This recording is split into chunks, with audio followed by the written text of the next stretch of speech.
अपरा एकादशी व्रत कथा। अर्जुन ने कहा, हे प्रभु, ज्येष्ठ माह के कृष्णा पक्ष की एकादशी का क्या नाम है और उसका महात्म्य क्या है? इसमें किस देवता का पूजन किया जाता है तथा इस व्रत को करने का क्या विधान है? कृपा कर यह सब मुझे विस्तार पूर्वक बताएं। श्री कृष्ण ने कहा, हे अर्जुन, ज्येष्ठ माह के कृष्ण पक्ष की एकादशी का नाम अपरा है, क्योंकि यह अपार धन और पुण्यों को देने वाली तथा समस्त पापों का नाश करने वाली है। जो मनुष्य इसका व्रत करते हैं उनकी लोक में प्रसिद्धि होती है।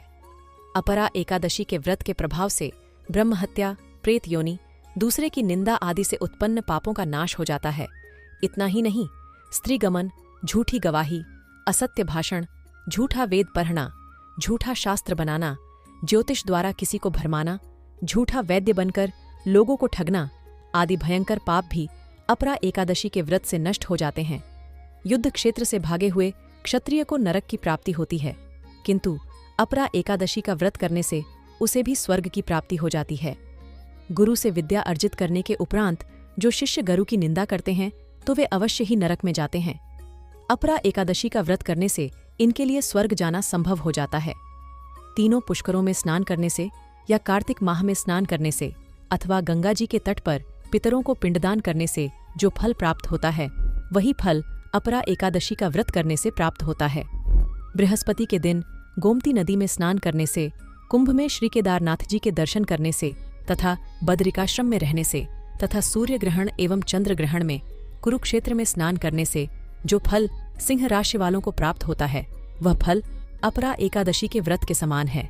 जो फल हाथी घोड़े के दान से तथा यज्ञ में सुवर्ण दान से प्राप्त होता है, वह फल अपरा एकादशी के व्रत के फल के बराबर है।